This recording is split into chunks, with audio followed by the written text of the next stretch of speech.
El aire de la tarde era tibio, casi dulce, con ese aroma a jazmín que trepaba por los muros del vecindario y que siempre me había parecido un presagio de buenas noticias. Con el corazón lleno de esa alegría simple que solo una abuela siente al ir a visitar a su familia sin avisar, me detuve frente a la puerta de la casa de mi hija Valentina.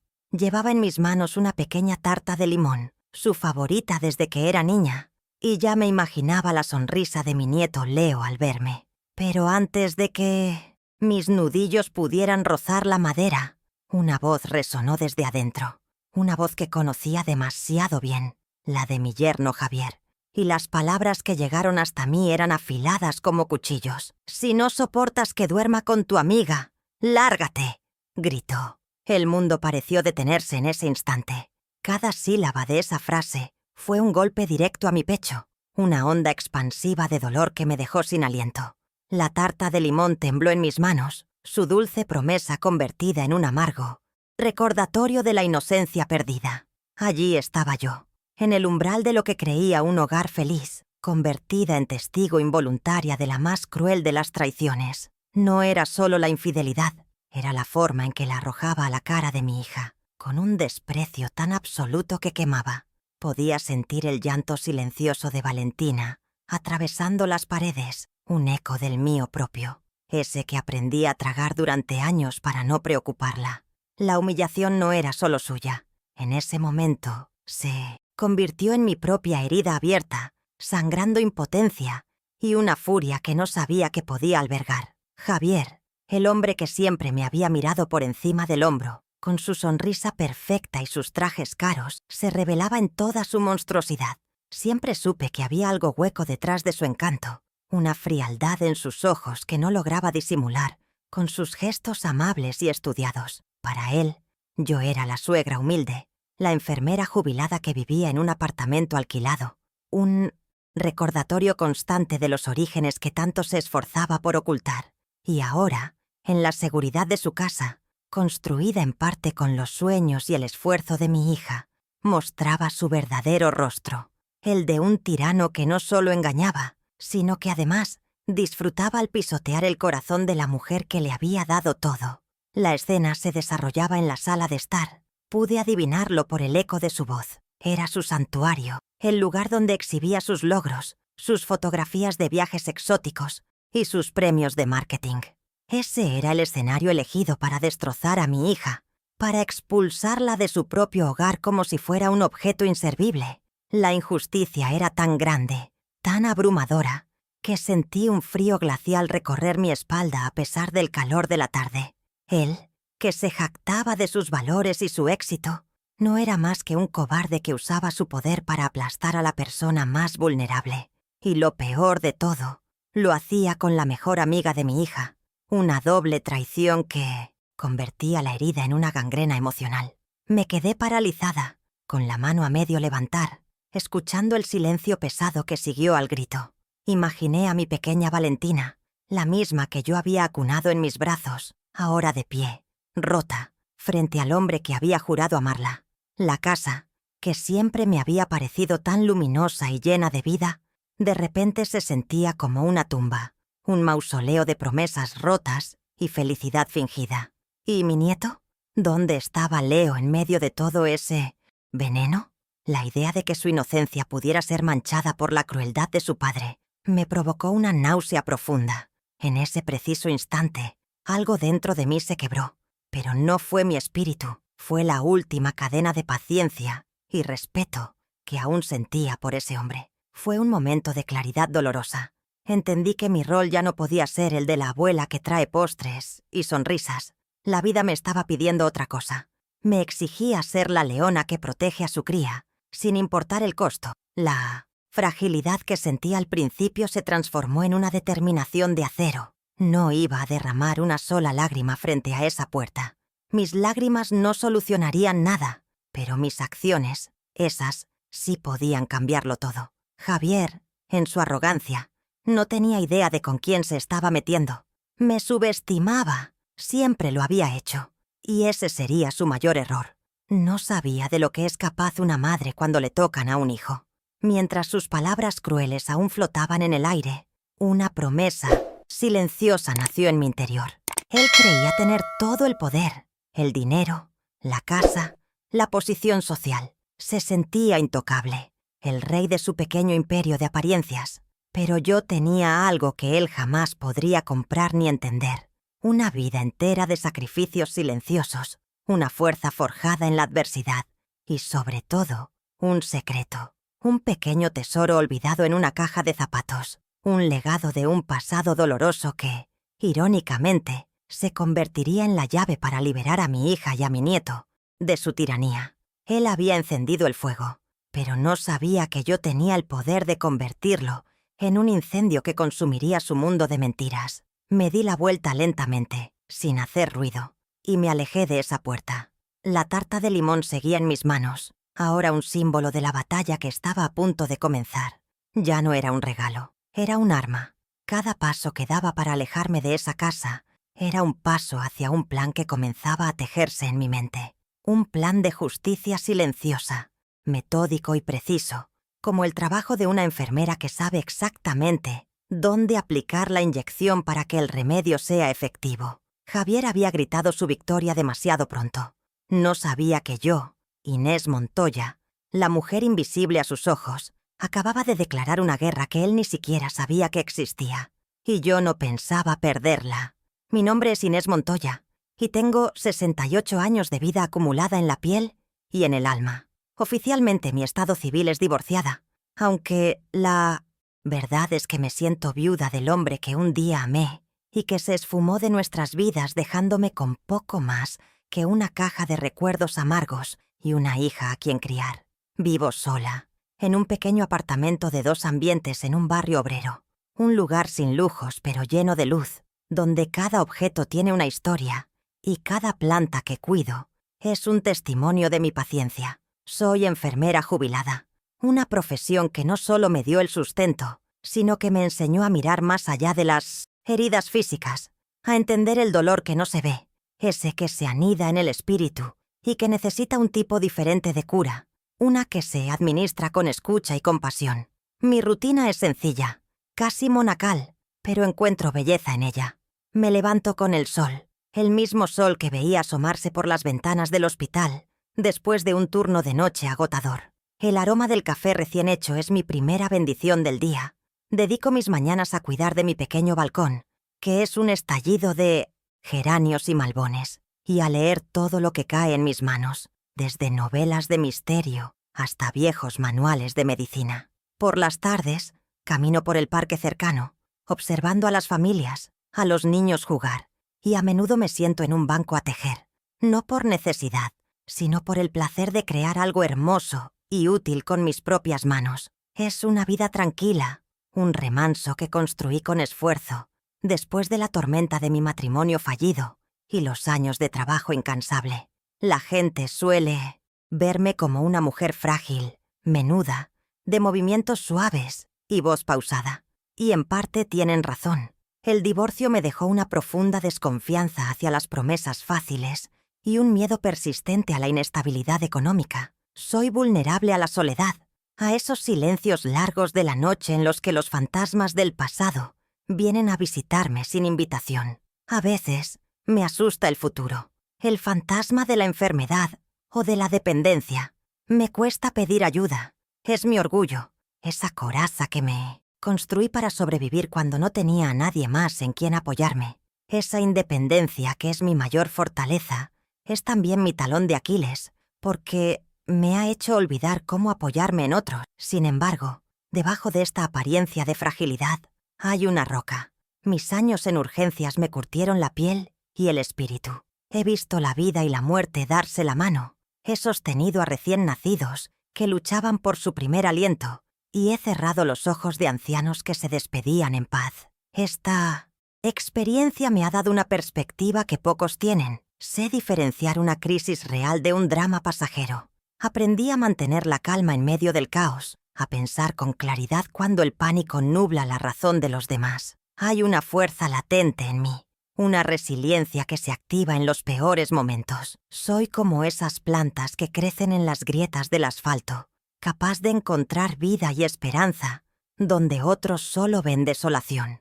Mi mayor tesoro, sin duda, es mi hija Valentina. Ella es el centro de mi universo, la razón de cada uno de mis sacrificios.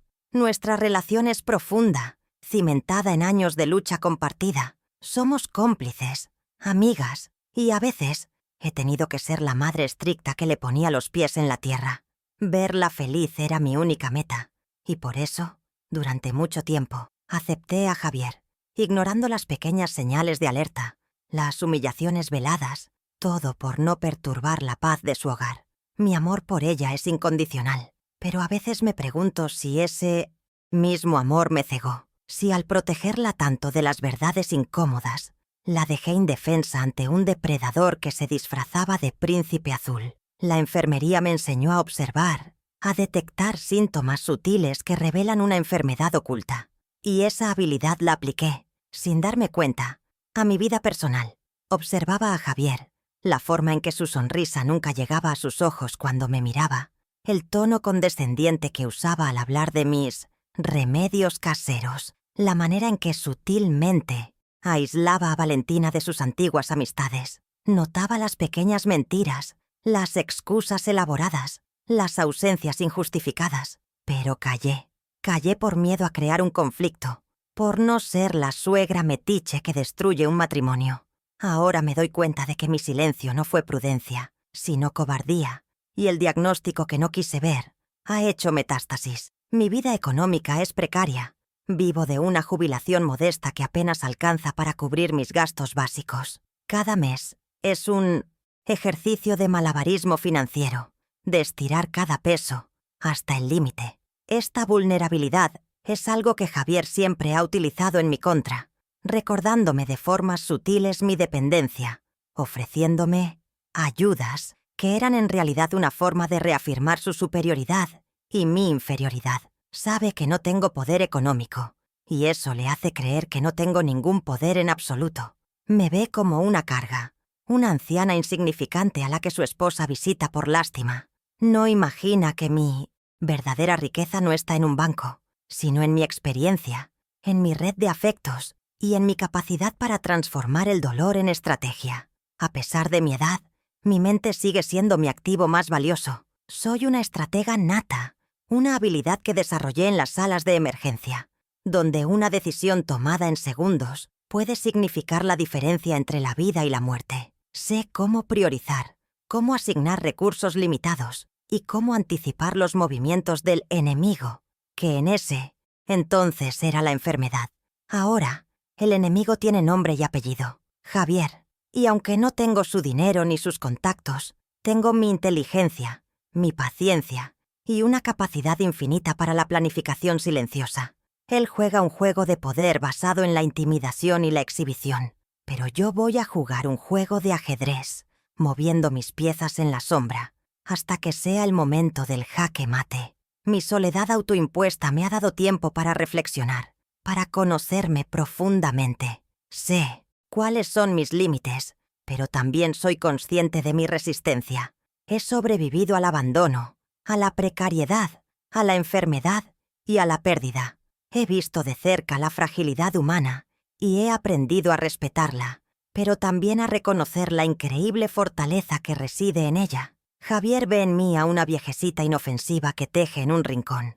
Lo que no sabe es que, mientras mis manos tejen lana, mi mente teje un plan meticuloso, diseñado para desarmarlo sin necesidad de levantar la voz, para devolverle a mi hija la dignidad que él le ha robado, y para demostrarle que la verdadera fuerza no reside en quien grita más fuerte. Así que aquí estoy, Inés Montoya, 68 años, divorciada, enfermera jubilada, abuela, una mujer aparentemente común, con una vida sin sobresaltos, pero las aguas tranquilas a menudo ocultan las corrientes más profundas y poderosas, y la corriente que Javier ha despertado en mí es una fuerza de la naturaleza, una marea de amor maternal y justicia que está a punto de arrasar con su castillo de naipes. Él cree que la batalla es contra Valentina, pero la verdadera guerra, la que va a perder, es contra mí, y yo ya he ganado batallas mucho más difíciles que esta.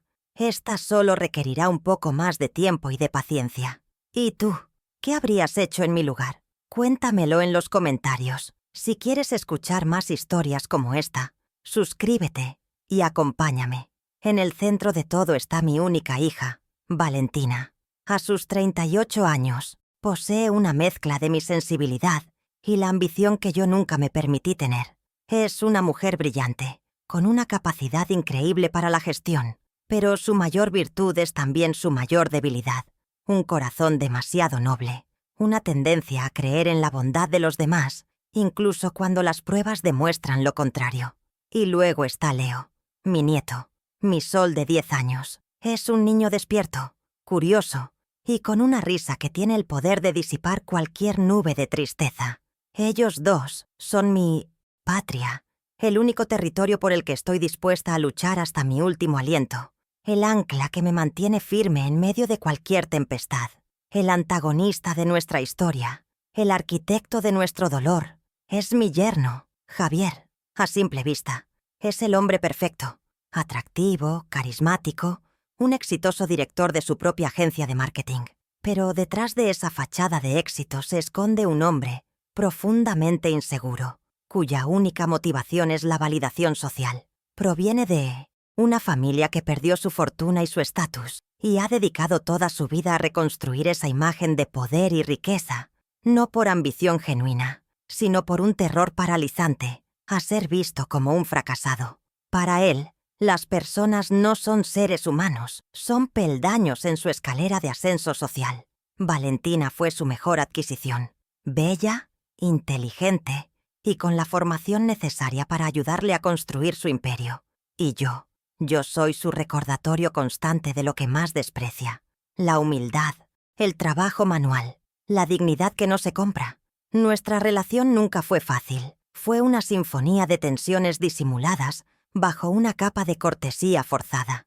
Desde el primer día que Valentina me lo presentó, sentí un rechazo visceral, una alarma silenciosa en mi instinto de madre. Él me escaneó de arriba a abajo. Su sonrisa no era más que una mueca de condescendencia. Así que usted es la famosa Inés, la heroína de los hospitales públicos, me dijo una vez en una cena familiar. El comentario, aparentemente un halago, estaba cargado de veneno.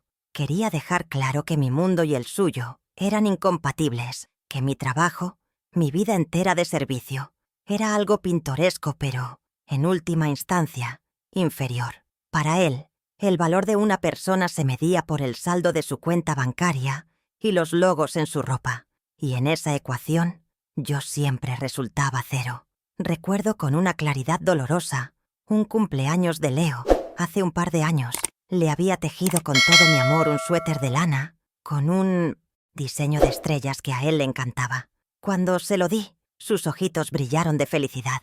Pero Javier, al verlo, soltó una risa forzada y dijo: «¡Qué bonito, abuela! Perfecto para cuando vayamos de excursión a algún lugar sin calefacción». Delante de todos, convirtió mi regalo, un objeto hecho con horas de dedicación y cariño, en un símbolo de pobreza, en algo anticuado y fuera de lugar en su mundo de marcas de lujo.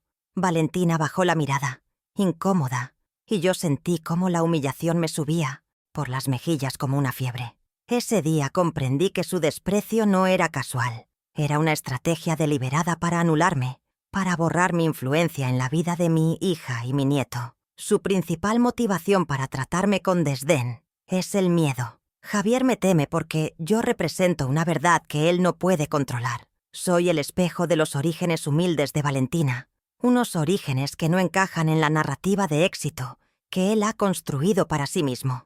Cada vez que entro en su casa, con mis zapatos cómodos y mi ropa sencilla, siento que mi sola presencia es una afrenta a su mundo de apariencias. Necesita disminuirme para sentirse grande.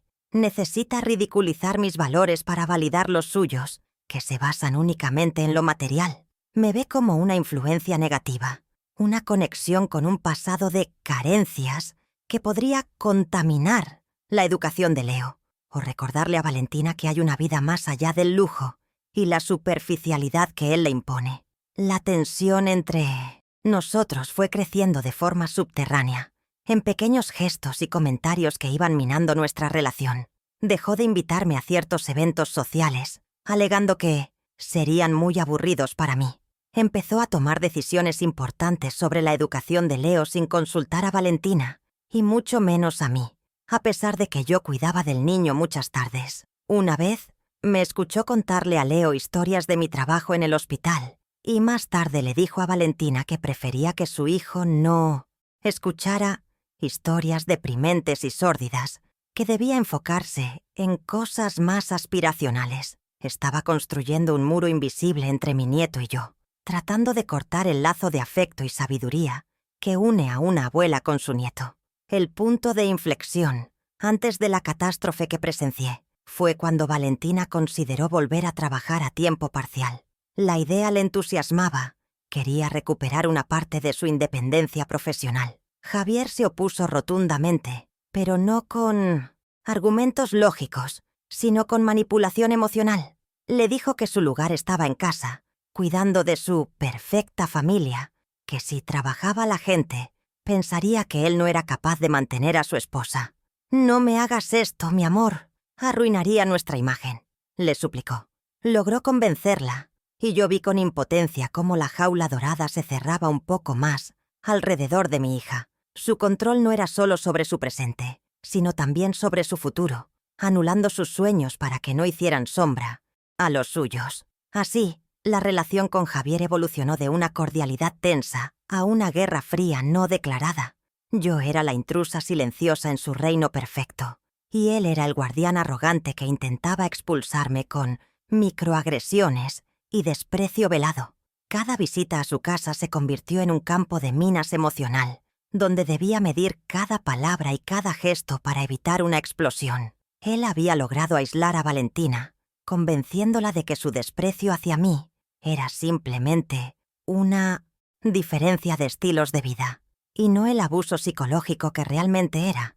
Y yo, por amor a mi hija, por no causarle más dolor, jugué su juego. Fingí no ver, no oír, no sentir, pero todo tiene un límite, y el grito que escuché a través de esa puerta no solo rompió el corazón de mi hija, sino también mi silencio. La memoria es un músculo del corazón, y la mía está entrenada en recordar cada sacrificio. Cuando mi exmarido decidió que su libertad era más importante que su familia, el mundo se me vino encima.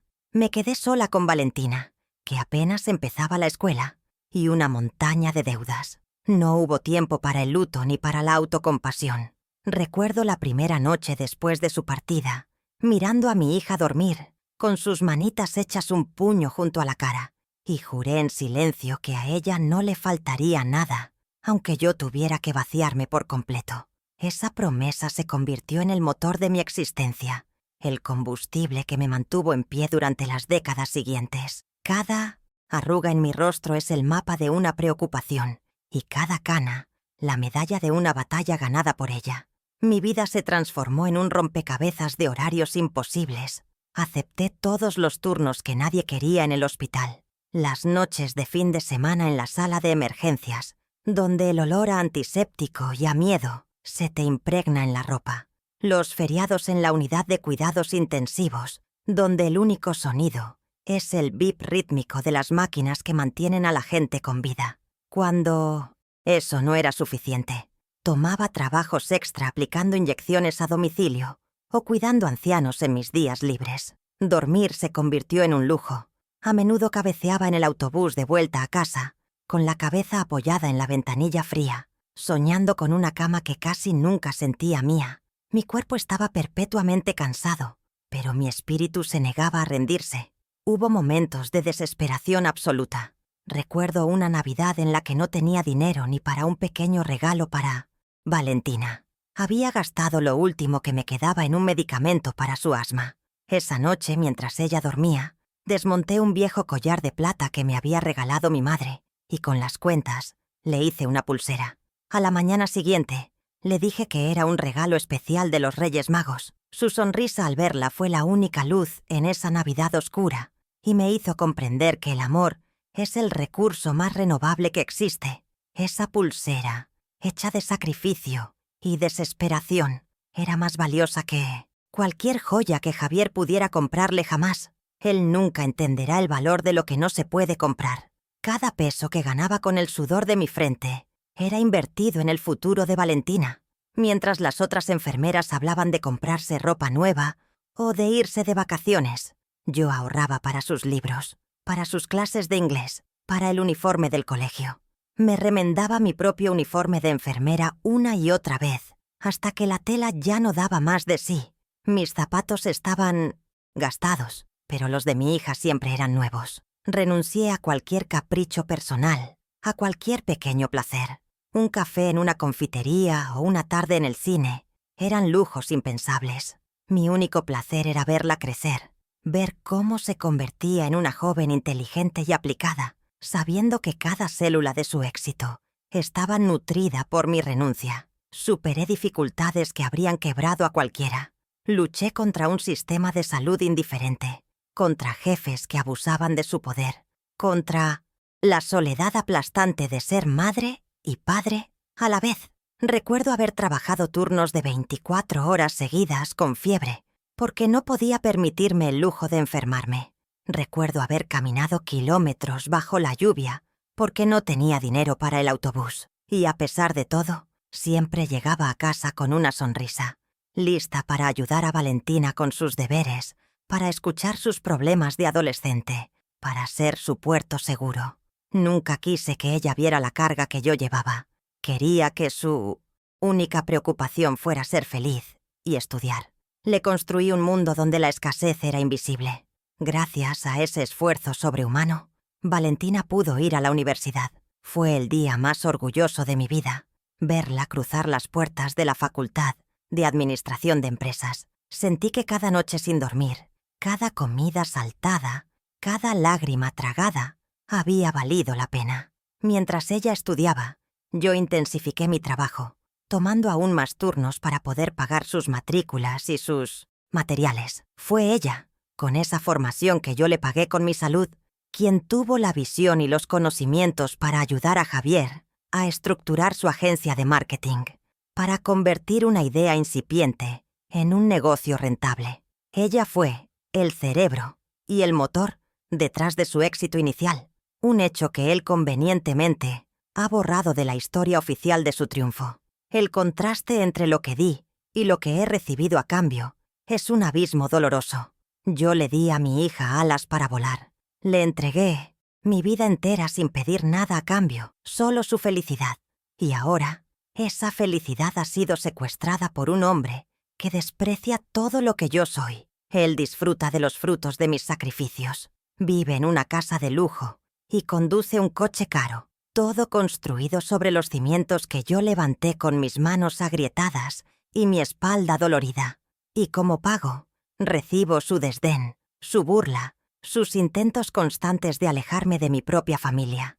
Él ve mi amor incondicional no como un regalo, sino como una debilidad que puede explotar. Le proporcioné a mi hija las herramientas para que fuera una mujer independiente y exitosa. Le enseñé el valor del trabajo duro, de la honestidad y de la empatía.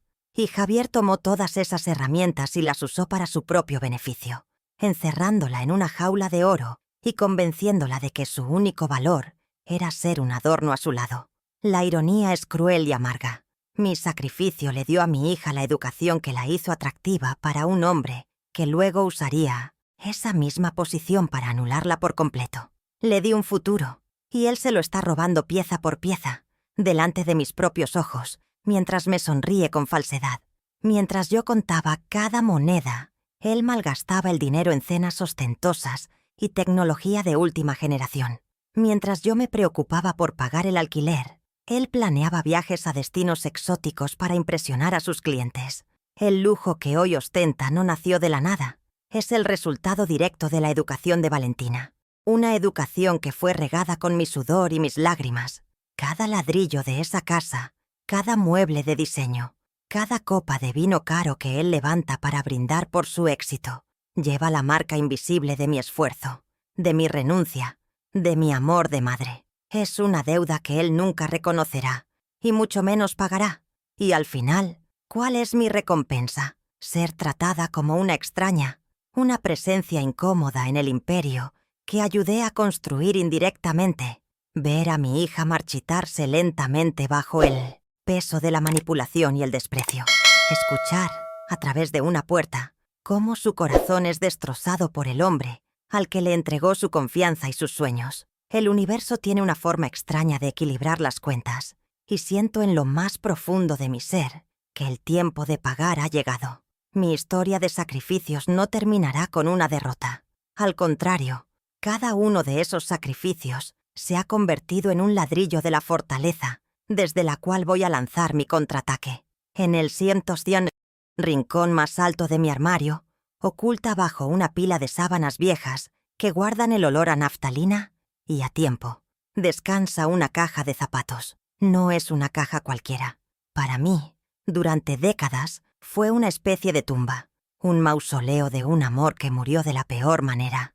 Dentro de ella yace el único legado tangible que me dejó mi exmarido: cientos de negativos fotográficos. Él era un fotógrafo aficionado, un hombre con más talento para capturar imágenes que para construir un hogar. Cuando se fue, dejó atrás sus cámaras, sus químicos y esta caja llena de tiras de celuloide que yo no tuve el corazón para tirar. Guardarla no fue un acto de nostalgia, sino de inercia, el último vestigio de una vida que se había desmoronado y que no sabía cómo limpiar por completo. Durante años, esa caja fue un recordatorio amargo del abandono, del dolor. Cada vez que me topaba con ella, al buscar algo en el armario, sentía una punzada de tristeza. Eran los fantasmas de nuestra juventud, de los paseos por una ciudad que ya no existe, de las sonrisas que luego se convirtieron en cenizas. Pero el tiempo tiene la extraña habilidad de transformar el veneno en medicina. Hace unos meses, en un impulso de limpieza profunda, decidí que era hora de enfrentar esos fantasmas. Con manos temblorosas, saqué los negativos y los miré a contraluz, uno por uno. Ya no veía solo mi pasado, sino fragmentos de historia, trozos de un mundo olvidado, capturados con una sensibilidad que, muy a mi pesar, tuve que reconocer. El destino, a veces, teje sus hilos de las formas más inesperadas. Uno de mis pacientes particulares de esa época, un señor mayor al que le administraba sus medicamentos, resultó ser un historiador de arte retirado. Un día, mientras conversábamos, le mencioné mi colección de negativos. Su curiosidad se encendió y me pidió verlos. Yo, pensando que solo era una charla para pasar el tiempo, se los llevé en mi siguiente visita. Lo que ocurrió después todavía me parece un sueño. Sus ojos, habitualmente nublados por la edad, se abrieron con una emoción casi infantil. «Inés, ¿usted sabe lo que tiene aquí?», me preguntó con la voz entrecortada. «Esto no son simples fotos familiares. Esto es un registro invaluable de la memoria arquitectónica y social de nuestra ciudad». Aquel hombre, con su sabiduría y sus contactos, me abrió una puerta que yo no sabía que existía.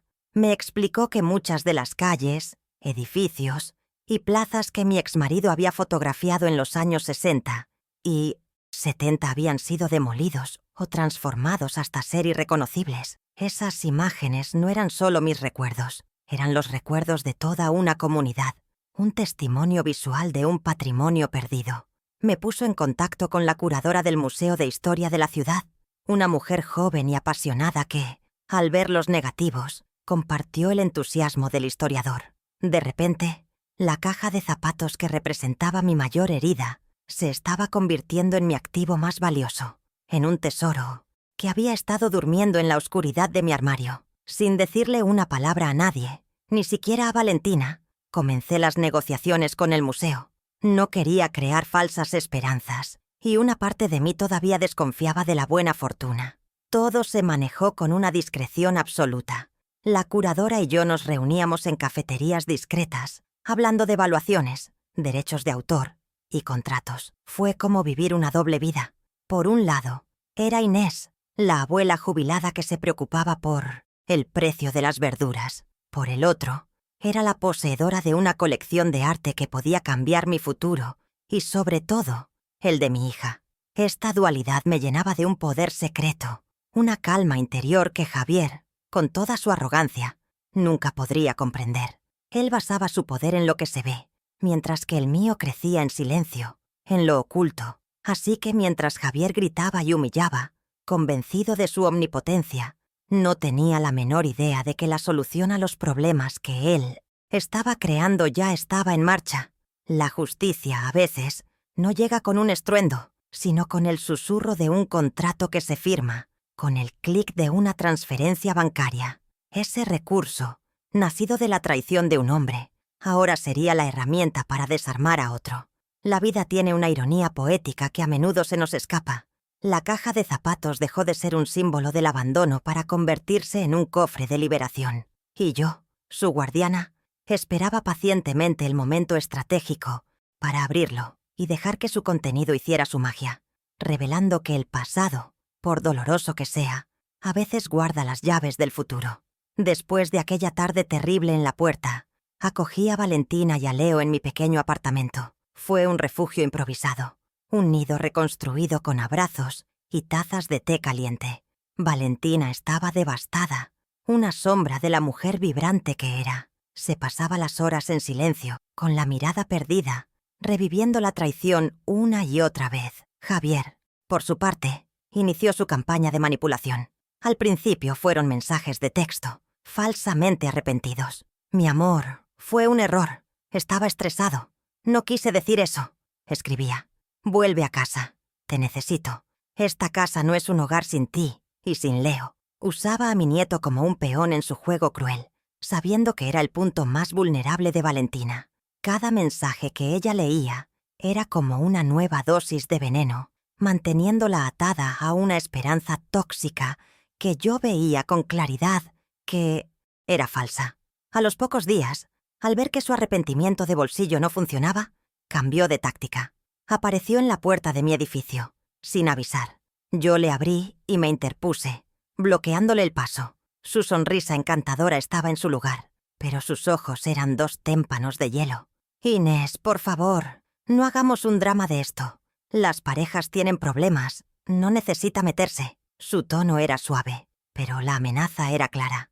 Me estaba ordenando que me mantuviera al margen. Cuando me negué a dejarlo pasar, su máscara se resquebrajó por un segundo. Usted es la que le está metiendo ideas en la cabeza. Siempre ha querido destruir nuestro matrimonio, siseó, en un susurro para que solo yo lo escuchara.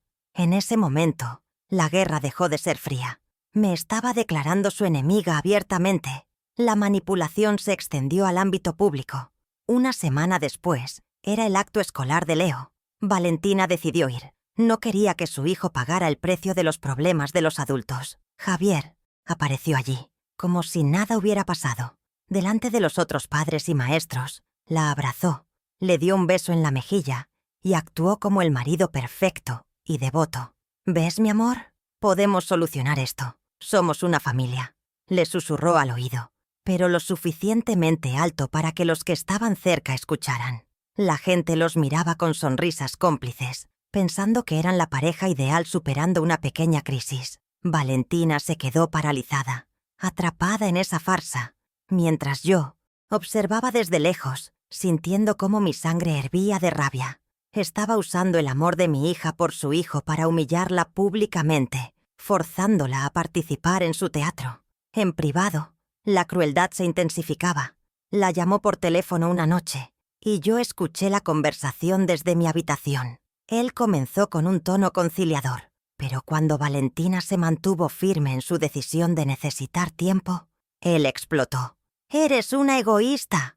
¿No piensas en Leo? ¿Quieres que crezca en ese apartamento miserable, rodeado de pobreza? Eso es lo que le ofreces. La vida que te dio tu madre». Cada palabra era un ataque directo, diseñado para hacerla sentir culpable, para minar su confianza como madre. Usó mi situación económica, mi hogar humilde, como un arma para herirla, para hacerle creer que lejos de él, ella y nuestro nieto no eran nada, que solo él podía ofrecerles una vida digna. Era abuso psicológico en su forma más pura y despiadada. El siguiente episodio fue aún más bajo y calculado. Javier comenzó a usar a su propia madre, una mujer tan clasista y superficial como él, para presionar a Valentina. La llamó para tomar un café y hablar como mujeres. Valentina, en su ingenuidad, aceptó. Luego me contó, entre lágrimas, cómo su suegra le había dicho que Los hombres son así, que debía ser más inteligente y perdonar sus canitas al aire si quería mantener su estatus y el futuro de su hijo. Le insinuó que la amiga con la que Javier la había engañado era solo una aventura sin importancia y que una mujer de su posición no podía permitirse el lujo de un divorcio. Estaban tratando de normalizar la traición, de convertirla en una víctima culpable por no aceptar la infidelidad con una sonrisa. La manipulación financiera no tardó en llegar. Javier bloqueó las tarjetas de crédito conjuntas, dejando a Valentina sin acceso a ningún recurso económico de un día para otro. Fue un acto de agresión calculado, diseñado para doblegarla por necesidad.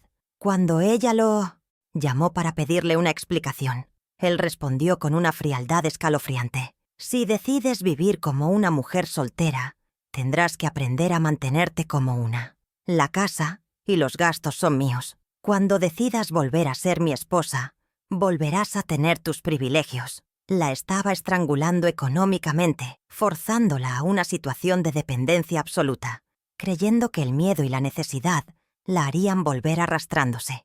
No sabía, por supuesto, que mientras él le cortaba los víveres, yo estaba a punto de abrirle un nuevo camino, una nueva fuente de independencia que él ni siquiera podía imaginar. El desprecio se volvió cada vez más descarado. En una llamada para coordinar la visita de Leo, le oí decir a Valentina por el altavoz: «Asegúrate de que no traiga ninguna de esas ropas viejas que le teje tu madre.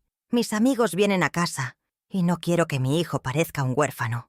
La humillación ya no era solo hacia mí, sino que la usaba para herirla a ella, para atacar nuestro vínculo, para ridiculizar el amor manifestado en un simple suéter tejido a mano. Cada uno de sus ataques tenía un doble objetivo: recordarle a Valentina su supuesta inferioridad y aislarla de su única fuente de apoyo real, que era yo. Quería que se sintiera completamente sola, desamparada y sin valor fuera del mundo que él había creado para ella. El conflicto alcanzó un nuevo nivel de toxicidad cuando empezó a manipular a Leo. Lo recogía para sus visitas y lo devolvía confundido y triste. Mi nieto me contó que su papá le había dicho que mamá estaba confundida por culpa de la abuela y que si no volvían a casa pronto, tendrían que mudarse a un lugar muy feo y pequeño para siempre. Estaba envenenando la mente de un niño de 10 años, usándolo como un mensajero de sus amenazas, triangulando la relación y generando en él un conflicto de lealtades que ningún niño debería experimentar. Eso cruzó una línea que no tiene retorno. Podía soportar sus insultos y su desprecio hacia mí, pero usar a mi nieto, a un niño inocente, como munición en su guerra personal, era un acto de una villanía imperdonable. Luego vino el ataque a su reputación. Javier comenzó a esparcir rumores sutiles entre su círculo de amigos y socios. Insinuaba que Valentina estaba pasando por una crisis emocional, que estaba inestable y que había abandonado su hogar sin motivo. Se pintaba a sí mismo como la víctima, el marido paciente y preocupado que esperaba a que su esposa recuperara la cordura. Lo supe a través de una amiga en común que me llamó, preocupada. Él no solo la estaba atacando en privado, sino que estaba destruyendo su imagen pública, asegurándose de que si alguna vez se separaban, todos la culparían a ella. Estaba preparando el terreno para aislarla socialmente, para que nadie creyera su versión de la historia. Era una estrategia de tierra quemada, cruel y metódica. La violencia verbal se volvió más directa. En otra llamada telefónica que Valentina puso en altavoz para que yo fuera testigo, él perdió por completo el control. «No tienes ni idea de lo que es el mundo real. Has vivido de mí durante años. ¿Qué vas a hacer sin mí? ¿Volver a ser una secretaria? Nadie te va a tomar en serio. Tu única habilidad es gastar mi dinero», le gritaba, despojándola de toda su valía profesional y personal. Olvidaba convenientemente que fue la inteligencia y la formación de ella la que le ayudó a levantar su empresa. La estaba reduciendo a una simple mantenida, a un objeto sin valor propio, en un intento desesperado por destruir su autoestima y hacerle creer que no podría sobrevivir sin él. El siguiente paso fue una invasión a nuestra privacidad. Un día, Al volver de hacer las compras, encontramos la puerta de mi apartamento forzada. Faltaban algunas joyas de poco valor, pero lo más extraño era que la habitación de Valentina estaba revuelta. Nada importante había sido robado. Llamamos a la policía, pero yo sabía en mi interior quién estaba detrás de esto. Javier buscaba algo, quizás algún documento, alguna prueba, o simplemente quería intimidarnos, demostrarnos que podía llegar a nosotras en cualquier momento, que ni siquiera mi casa era un lugar seguro. Fue un acto de terrorismo emocional, diseñado para hacernos sentir vulnerables y asustadas, para que supiéramos que él tenía el poder de romper nuestras barreras cuando quisiera. El acoso se trasladó al entorno digital. Empezó a publicar fotos en sus redes sociales con su grupo de amigos, incluida la mujer con la que había engañado a Valentina, mostrándose feliz, despreocupado, como si su vida fuera perfecta sin ella. Eran publicaciones pasivo-agresivas, diseñadas para que Valentina las viera y se sintiera reemplazada y olvidada. Cada foto era una declaración pública de su indiferencia, una forma de decirle: «Mira, mi vida sigue, eres tú la que se está perdiendo de todo esto». Era una tortura psicológica moderna, usando las herramientas de la conexión para profundizar el aislamiento y el outward dolor. Él sabía que ella miraría sus perfiles y preparó cada publicación como una pequeña daga digital. La penúltima agresión fue quizás la más reveladora de su carácter. Se presentó en mi antiguo lugar de trabajo, el hospital, con la excusa de hacer una generosa donación a la fundación. Por supuesto, se aseguró de que la prensa local estuviera allí. La noticia salió en el periódico del barrio. Empresario Javier Pérez realiza importante donativo al hospital público. Era un movimiento de relaciones públicas para limpiar su imagen, para posicionarse como un filántropo sensible mientras en privado era un monstruo. Y al hacerlo en mi hospital, el lugar donde trabajé durante 40 años, me estaba enviando un mensaje directo. Me estaba diciendo que podía comprarlo todo, incluso el respeto de los lugares que para mí eran sagrados. Podía invadir y manchar mis recuerdos. Finalmente, el conflicto culminó en una amenaza directa y escalofriante. «Valentina, escúchame bien», le dijo por teléfono, con una voz baja y controlada que era más aterradora que cualquier grito. «Tienes 2 opciones. Vuelves a casa, a tu familia, y olvidamos todo esto. O te juro que usaré a todos mis abogados y todo mi dinero para quitarte a Leo. Te pintaré como una madre inestable y te dejaré sin nada. No me conoces. No sabes de lo que soy capaz». Esa fue la gota que colmó el vaso. Ya no se trataba de infidelidad ni de humillación. Se trataba de una amenaza de arrebatarle a mi hija lo que más amaba en el mundo. Y fue en ese preciso instante que todo el dolor y la rabia contenida en mi interior se cristalizaron en una sola cosa: un plan de acción.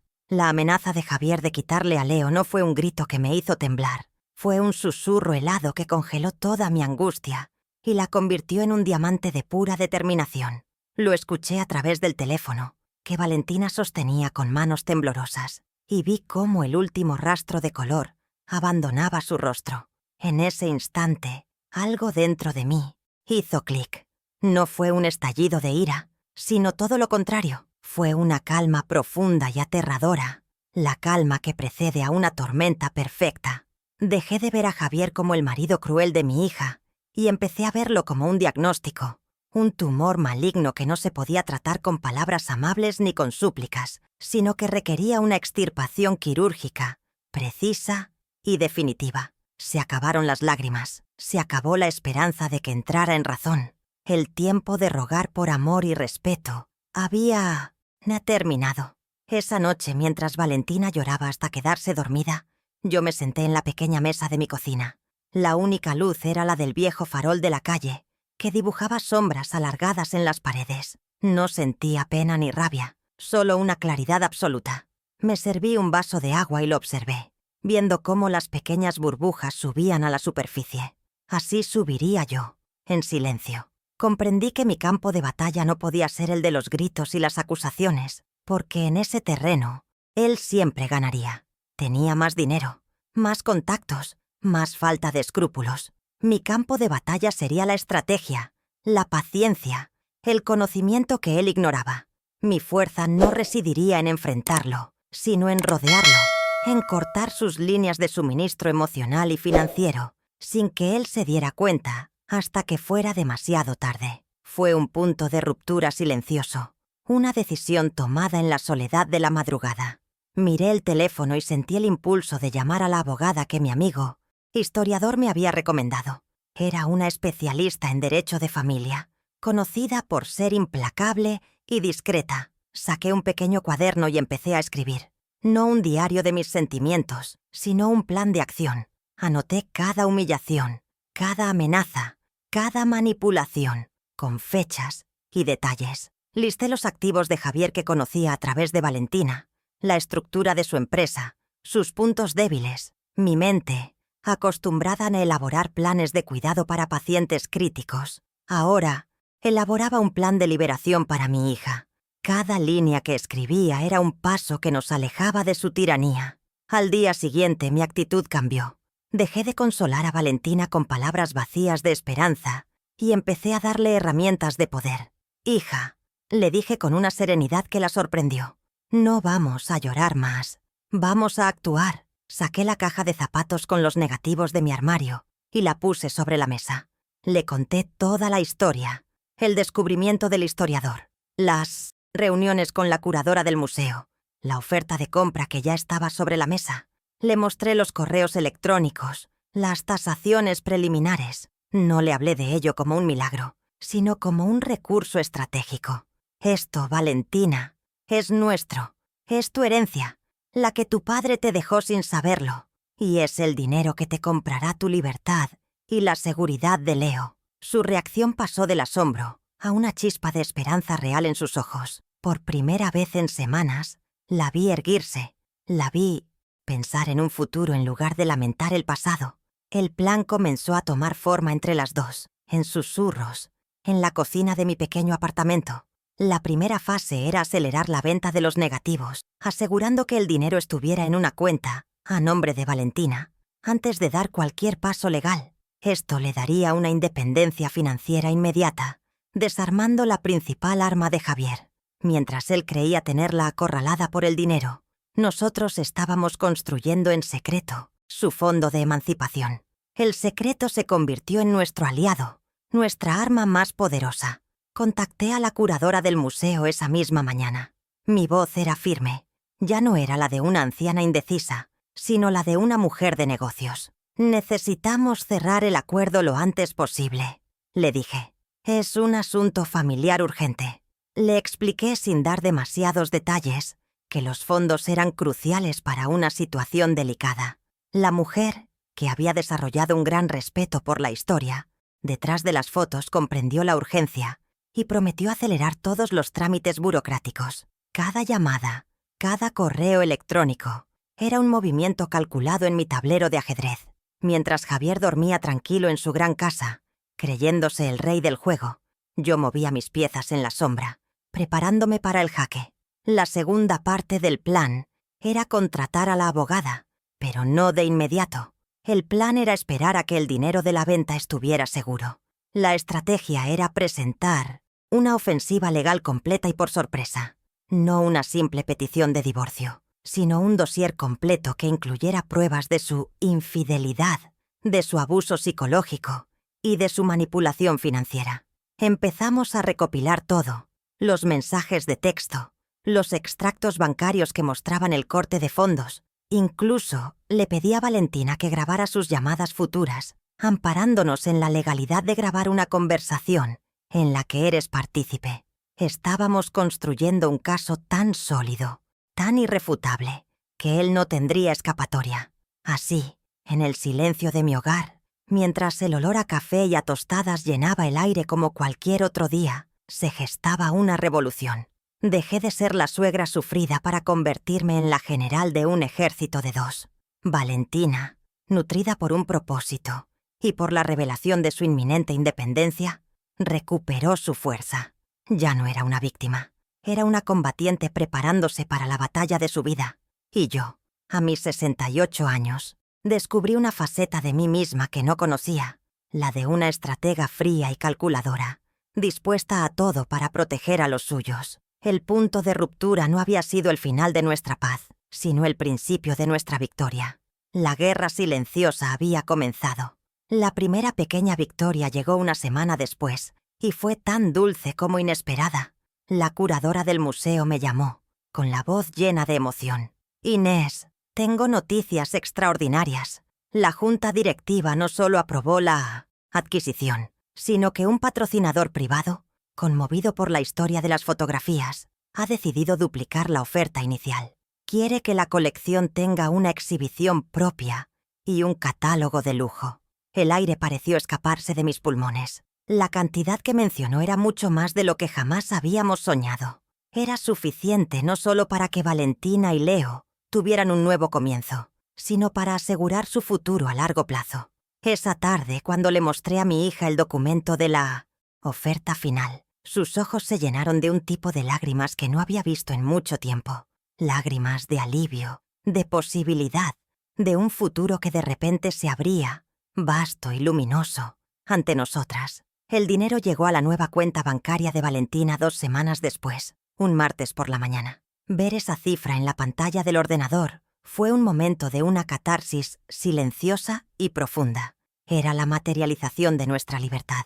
Esa misma tarde ocurrió nuestra primera mini revelación frente a Javier. Él llamó con su habitual tono de superioridad para negociar los términos de la manutención de Leo.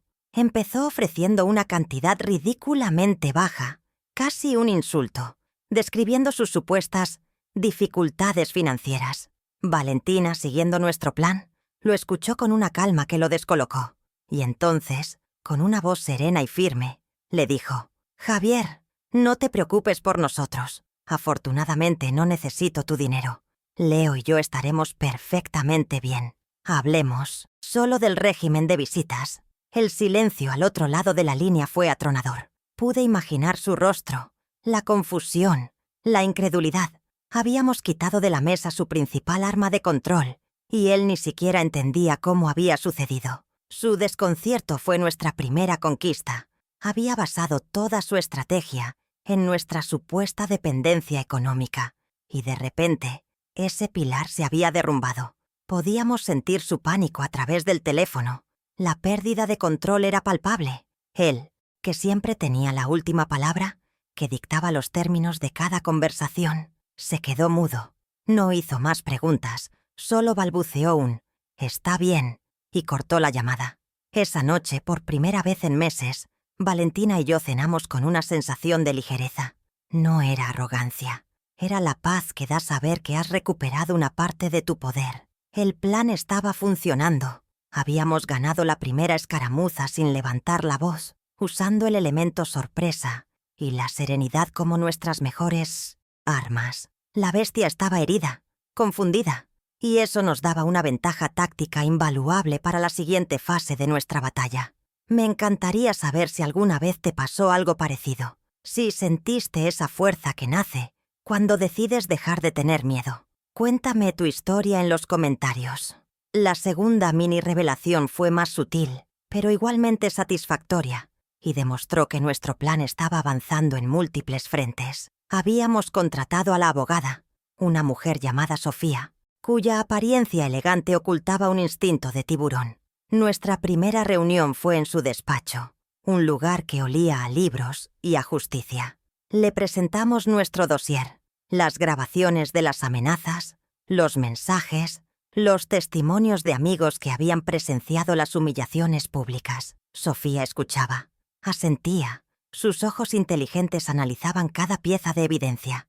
Al final, nos miró y dijo con una media sonrisa: «Señoras, esto no es un caso de divorcio. Esto es una demolición. Y tenemos los explosivos para hacerla de forma controlada y espectacular». Su confianza era contagiosa. Nos hizo sentir seguras, protegidas por una profesional que entendía perfectamente la dinámica del abuso narcisista. El primer movimiento de Sofía fue una obra de arte de la estrategia legal. En lugar de enviar una notificación de divorcio a Javier, lo que lo habría puesto en alerta máxima, envió una notificación a la junta directiva de su empresa. Fue una comunicación puramente informativa, muy cordial, solicitando la documentación que acreditara la participación accionaria de Valentina como cofundadora de la agencia. No había ninguna amenaza, ninguna acusación. Era una simple petición burocrática. Sin embargo, el efecto fue devastador. Javier nos llamó esa misma tarde. Su voz ya no era arrogante, sino que destilaba un pánico mal disimulado. ¿Qué demonios significa esto, Valentina? ¿Por qué tus abogados contactan a mis socios? Había mordido el anzuelo. No lo estábamos atacando a él, directamente, sino a lo que más le importaba, su imagen, su estatus, su empresa. Esta acción tuvo un efecto dominó que no habíamos previsto. Al enterarse de que Valentina, la cofundadora silenciosa, estaba moviendo ficha legalmente, algunos de los socios minoritarios empezaron a ponerse nerviosos. Sabían que gran parte del éxito inicial de la empresa se debía a la estructura y los contactos que ella había aportado. La simple solicitud de información sembró la duda en el corazón de su imperio. Empezaron a cuestionar a Javier, a pedirle explicaciones. De repente, él ya no estaba luchando una batalla privada contra una esposa inestable, sino que enfrentaba una crisis de confianza dentro de su propio castillo. Estábamos desestabilizando su base de poder, sin haber presentado aún la demanda de divorcio. La guerra se estaba librando en su territorio, y él estaba perdiendo el control. La renovación del interés del espectador, en este punto, es clave. Cada pequeña victoria nos acercaba más al clímax, demostrando que no éramos víctimas pasivas. Estábamos tejiendo una red a su alrededor, con hilos de legalidad, finanzas y estrategia psicológica. La llamada de Javier, ahora no para amenazar, sino para pedir explicaciones, fue la prueba de que nuestro plan estaba funcionando mejor de lo esperado. «No entiendo lo que buscas, Valentina. Si es dinero». «Ya te dije», empezó a decir, pero ella, siguiendo las instrucciones de Sofía, lo interrumpió con una calma glacial. «Javier, cualquier comunicación, a partir de ahora, debe ser a través de mi abogada. Que tengas un buen día». Y colgó. Dejarlo en la incertidumbre, sin darle la pelea que él esperaba, era la tortura más efectiva. Este avance demostraba que el plan no solo estaba en marcha, sino que era eficaz. Ya no se trataba solo de nuestra palabra contra la suya. Ahora teníamos el peso de la ley de nuestro lado, y estábamos utilizando el sistema que él tanto respetaba, el de las corporaciones y los abogados, en su contra. La sensación de empoderamiento era inmensa. Valentina caminaba más erguida. Su voz había recuperado su timbre firme. Incluso Leo lo notó. «Mamá, ya no estás triste», le dijo una tarde, mientras hacían los deberes. Y esa simple observación de un niño fue, para nosotras, la medalla más importante que habíamos ganado hasta el momento. Estábamos recuperando no solo nuestra independencia, sino nuestra alegría. La tensión aumentaba, pero ahora era una tensión emocionante, la que precede a la victoria. Sabíamos que Javier estaría furioso, que probablemente prepararía un contraataque feroz, pero ahora estábamos listas. Teníamos recursos económicos, una representación legal formidable, y lo más importante, habíamos perdido el miedo. Cada uno de sus movimientos previsibles, la victimización, la rabia, las amenazas, solo serviría para darnos más pruebas para nuestro caso. Lo habíamos arrinconado, y él, como un animal acorralado, se volvería más peligroso, pero también más predecible. Estábamos preparadas para su siguiente movimiento, esperando pacientemente el momento perfecto para el golpe final. Nuestra estrategia silenciosa estaba dando sus frutos. Las mini revelaciones no solo nos fortalecieron a nosotras, sino que también debilitaron a nuestro adversario desde dentro. Él, que se creía un maestro de la manipulación, estaba siendo superado en su propio juego. Y lo mejor de todo es que no entendía de dónde venía el ataque. Para él, yo seguía siendo la viejecita inofensiva que tejía en un rincón. No podía concebir que el cerebro detrás de esta operación quirúrgica fuera la misma mujer a la que él había despreciado durante años. La subestimación, como siempre, era su mayor debilidad y se estaba convirtiendo para nosotras en nuestra mayor ventaja estratégica. El escenario para el clímax estaba casi listo. El día del clímax no llegó con truenos ni relámpagos, sino con la luz fría y neutra que se filtraba por los ventanales del despacho de Sofía. El escenario elegido para la confrontación no fue una fiesta ni una reunión familiar, sino un territorio neutral, y para él, intimidante. Una sala de juntas con una larga mesa de caoba pulida que parecía un campo de batalla. Javier llegó 10 minutos tarde, una estudiada muestra de poder. Entró con su habitual aire de superioridad, el traje impecable, la sonrisa condescendiente en su sitio. Esperaba encontrarse a una Valentina frágil y arrepentida, lista para ser engatusada de vuelta a su jaula. Pero lo que encontró fue a mí, hija, sentada con la espalda recta, a su lado la abogada con una calma de depredador, y a mí, tejiendo tranquilamente en una silla junto a la ventana. Mi presencia lo desarmó por completo. Su sonrisa se congeló en su rostro. «Inés, ¿qué haces tú aquí? Este es un asunto privado, entre mi esposa y yo», dijo, dirigiéndose a Sofía, ignorándome deliberadamente. La abogada ni siquiera levantó la vista de sus papeles. «La señora Montoya está aquí como apoyo emocional para mi cliente y como testigo. Tiene todo el derecho a estar presente», respondió con una voz tan afilada como un bisturí. Javier intentó recuperar el control, sentándose frente a nosotras y adoptando un tono paternalista. «Valentina, mi amor, hemos llegado demasiado lejos. Este circo es innecesario. Vuelve a casa. Hablemos como la gente civilizada. Por el bien de Leo». Era su última carta. La manipulación emocional, el chantaje sentimental del bien de la familia, que tantas veces le había funcionado. Pero esta vez, su hechizo estaba roto. Valentina lo miró directamente a los ojos, sin miedo, sin odio, solo con una inmensa y liberadora indiferencia. «No hay nada que hablar, Javier. La decisión está tomada», dijo con una voz clara y firme, que yo misma apenas reconocí. Fue entonces cuando Sofía tomó la palabra. «Señor Pérez, ya que insiste en la informalidad, permítame ponerlo al día». Con un gesto tranquilo, deslizó sobre la mesa una carpeta abultada. «Aquí tiene la notificación oficial de la demanda de 1800, divorcio por adulterio continuado y abuso psicológico. Adjuntamos transcripciones de sus amenazas, testimonios jurados de terceros y, por supuesto, la solicitud formal para la liquidación de la sociedad conyugal, incluyendo el 50% de la agencia de marketing que usted dirige pero que cofundó con el capital intelectual de mi cliente». Cada palabra era un clavo en el ataúd de su arrogancia. La cara de Javier pasó del bronceado artificial a un blanco pálido. Abrió la carpeta y sus ojos se movieron, frenéticamente, leyendo las pruebas de su propia infamia. Vio las transcripciones de sus gritos, los mensajes, las fechas de sus encuentros con la amiga de mi hija.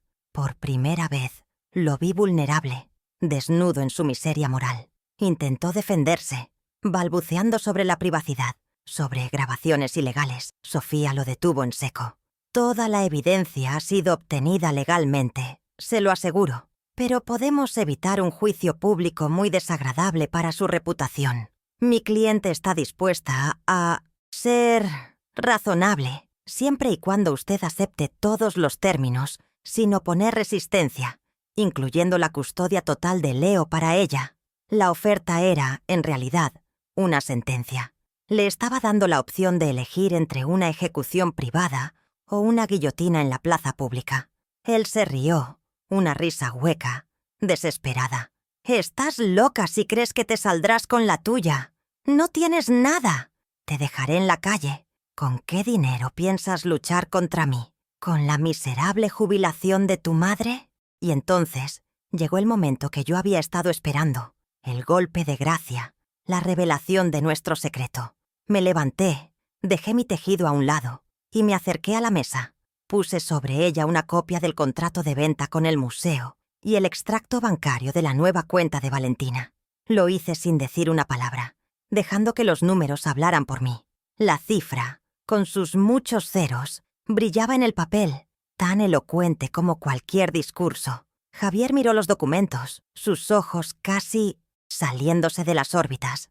No entendía. «¿Qué es esto? ¿De dónde salió este dinero?» Su voz era un hilo tembloroso. Valentina entonces habló, su voz resonando con la fuerza de generaciones. Son los negativos de mi abuelo, Javier. Esas fotos viejas e inútiles que tanto despreciabas. Resulta que el pasado, a veces, tiene un valor que la gente como tú es incapaz de ver. Soy financieramente independiente. No necesito un centavo tuyo. Así que ahora la pregunta es otra. ¿Con qué dinero vas a luchar tú contra mí cuando la mitad de la empresa sea liquidada para pagarme mi parte? El jaque mate había sido declarado. Fue desarmado no por gritos, sino por la dignidad, por una estrategia impecable y por la justicia poética. Su poder, basado en el dinero y la intimidación, se evaporó en esa sala. Miró los papeles, me miró a mí, a Valentina, y por primera vez vi en sus ojos lo que tanto se había esforzado por ocultar, el miedo puro de un fraude que ha sido descubierto. No había más argumentos, no había más amenazas que pudiera hacer. Estaba atrapado en una red tejida con los hilos de su propio desprecio. El desprecio por mi pasado, por mi historia, por esos pequeños trozos de celuloide que él había considerado basura y que ahora eran los cimientos del nuevo futuro de su exesposa. El silencio que siguió fue más pesado que cualquier discusión. Sofía, con una sincronización perfecta, deslizó un bolígrafo y el acuerdo de divorcio sobre la mesa. «Le sugiero que firme, señor. Pérez, es la mejor oferta que va a recibir». Javier, derrotado, tomó el bolígrafo con una mano temblorosa. Su imperio de control y abuso se había derrumbado en menos de 20 minutos, no por un escándalo, sino por la revelación silenciosa de un valor que él nunca supo reconocer. La firma en ese papel no era solo el fin de un matrimonio, era la prueba irrefutable de que la verdadera fuerza no reside en la billetera, sino en la resiliencia, la inteligencia y el amor incondicional de una familia. Mientras él firmaba, mi mirada se encontró con la de Valentina. En sus ojos ya no había dolor, sino una serenidad y una fortaleza que me llenaron de un orgullo indescriptible. Habíamos ganado, no con venganza, sino con justicia. Habíamos usado el dolor del pasado para comprar la libertad del futuro. Habíamos demostrado que hasta los secretos más amargos pueden florecer y dar frutos de esperanza. Él había intentado pisotearnos, pero solo había conseguido que echáramos raíces más profundas, raíces que ahora eran lo suficientemente fuertes como para sostener un nuevo comienzo, lejos de su sombra tóxica. Salimos de aquel despacho y el aire de la calle me pareció más limpio, más respirable.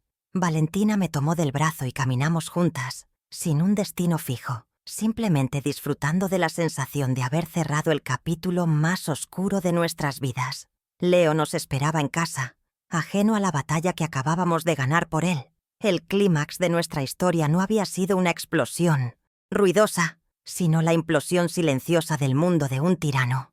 Y en las ruinas de su arrogancia, nosotras empezábamos a construir nuestro nuevo hogar, uno cimentado no en el lujo, sino en el respeto, la dignidad y la libertad recién conquistada.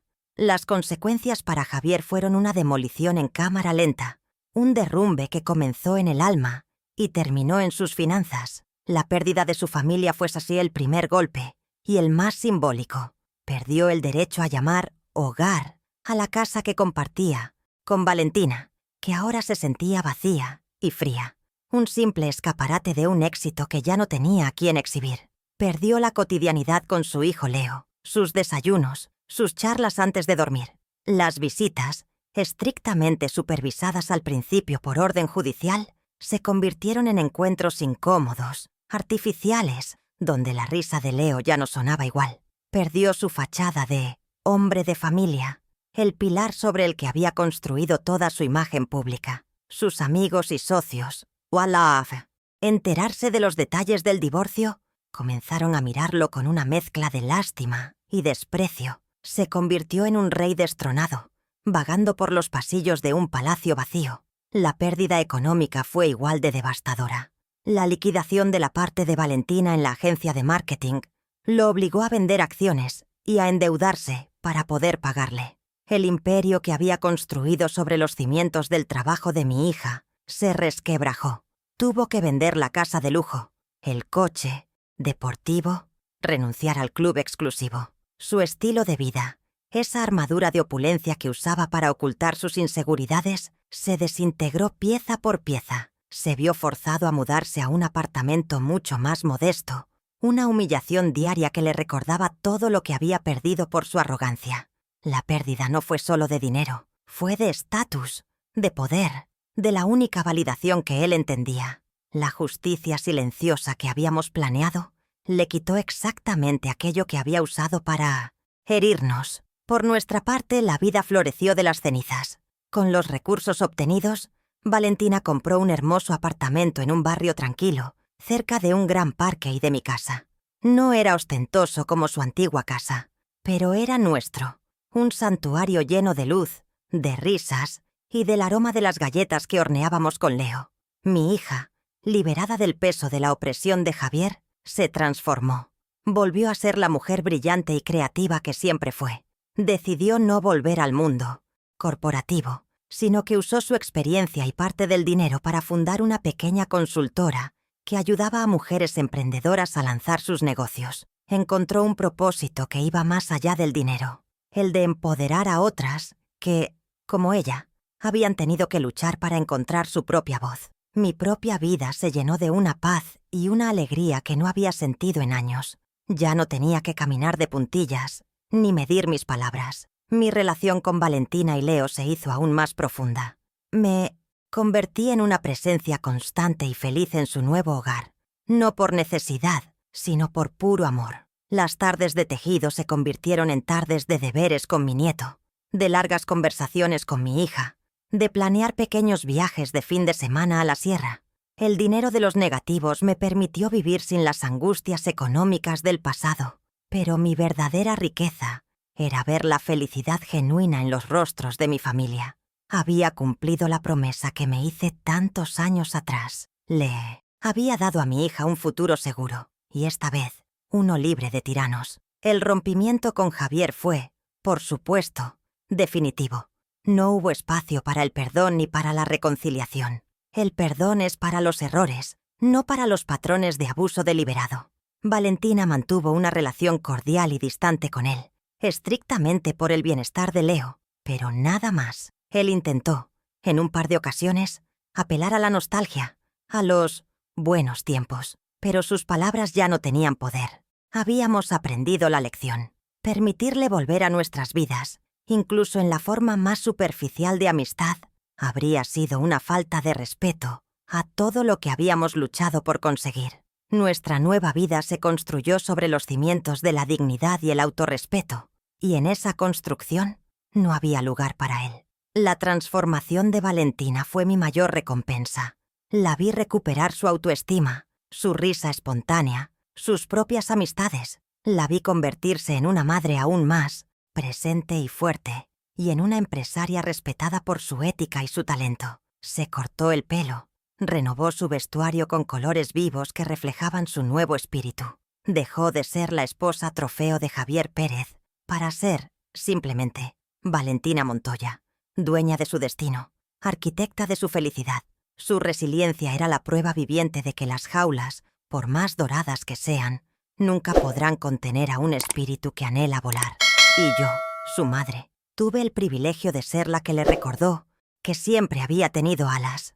Leo también encontró su paz. Lejos del ambiente tenso y de la manipulación de su padre, se convirtió en un niño más seguro y extrovertido. La relación con su padre se redefinió en términos más honestos. Ya no lo veía como un superhéroe infalible, sino como un hombre con defectos, al que quería, pero cuyas acciones no siempre eran correctas. Nuestro hogar, lleno de calma y de afecto, le proporcionó la estabilidad emocional que necesitaba para procesar los cambios. Nuestra victoria no solo había liberado a mi hija, sino que también había salvado la inocencia y el bienestar emocional de mi nieto, protegiéndolo de crecer bajo la sombra de un modelo de masculinidad tóxica. Así, nuestro desfecho no fue un final feliz de cuento de hadas, sino algo mucho más real y valioso, un comienzo pacífico. La justicia había prevalecido, no a través de una venganza ruidosa, sino a través de la estrategia, la inteligencia y la fuerza silenciosa del amor de una madre. Las pérdidas de Javier fueron las consecuencias directas de sus propias acciones, y nuestras ganancias, la libertad, la paz, la dignidad fueron el resultado de nuestra decisión de dejar de ser víctimas y convertirnos en las protagonistas de nuestra propia historia. La vida nos había dado una segunda oportunidad y estábamos decididas a vivirla plenamente, honrando cada cicatriz que nos había llevado hasta allí. Al final, cuando el polvo de la batalla se asienta, lo que queda son las lecciones, grabadas en el alma. La mía, esta historia que les he contado, me ha enseñado que el verdadero valor, ese que perdura, rara vez grita o se adorna con lujos. A menudo se esconde en los lugares más humildes y olvidados, en la lealtad silenciosa de una madre, en la fuerza que se forja en décadas de sacrificio, e incluso en una vieja caja de zapatos llena de recuerdos dolorosos. Aprendí que subestimar a alguien por su apariencia, por su edad o por su condición humilde es el error más grande que un arrogante puede cometer, porque es precisamente en aquellos a quienes el mundo ignora donde a menudo reside la sabiduría más profunda y la resiliencia más feroz, esperando pacientemente el momento adecuado para manifestarse y cambiar el curso de la historia. La dignidad, descubrí, no es algo que te puedan quitar, solo puedes entregarla tú. Durante años permití que el desprecio de Javier me hiciera sentir pequeña, que su riqueza me hiciera sentir pobre. Pero la verdadera pobreza es la del espíritu, la de aquellos que necesitan pisotear a otros para sentirse altos. Mi dignidad no estaba en una cuenta bancaria, sino en mis manos de enfermera que habían aliviado el dolor, en mi capacidad para crear un hogar con muy poco y en el amor incondicional que profesaba a mi familia. Recuperar esa certeza fue mi mayor victoria. La lección, entonces, es esta. Nunca permitas que el valor que otros te asignan defina tu propia valía. Tu dignidad es tuya, es innegociable, y es el único tesoro que nadie te puede arrebatar. Esta experiencia también me reafirmó en la idea de que la justicia no siempre llega vestida con la túnica de la venganza. La venganza es un fuego que te consume a ti tanto como a tu enemigo. La verdadera justicia es más parecida a la jardinería. Es silenciosa, requiere paciencia, estrategia y un conocimiento profundo del terreno. Se trata de quitar las malas hierbas de raíz para que las flores puedan crecer. Nuestro plan no buscaba destruir a Javier, sino construir un futuro para nosotras. Su caída fue simplemente la consecuencia natural de sus propias acciones, el resultado de haber plantado vientos y cosechado tempestades. La paz que encontramos al final no provino de su sufrimiento, sino de nuestra propia liberación y crecimiento. La gratitud es otra de las grandes lecciones. En medio del dolor, aprendí a estar agradecida por las cosas que realmente importan.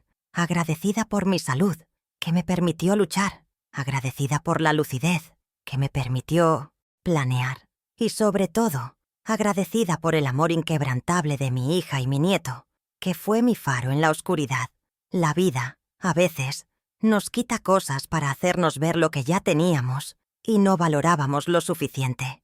El abandono de mi exmarido me dejó unos negativos que, décadas después, nos compraron la libertad.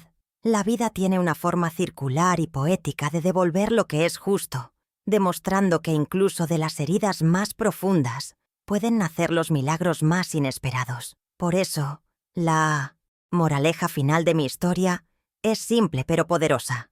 Nunca subestimes el poder que yace en lo que parece pequeño y olvidado. La resiliencia de una madre, la lealtad de un hijo, el valor oculto en el pasado. Esos son los verdaderos recursos que nos sostienen. La fuerza más grande no es la que se exhibe, sino la que se cultiva en silencio, la que se nutre de amor y se despliega con inteligencia. Porque al final del día, no importa cuán oscuro parezca el presente, el amor y la dignidad, cuando actúan juntos, tienen el poder de reescribir cualquier final. Gracias por acompañarme en este viaje. Y recuerda siempre cuidar y valorar a las madres y abuelas en tu vida, pues en sus manos silenciosas, a menudo se encuentra la fuerza que sostiene al mundo.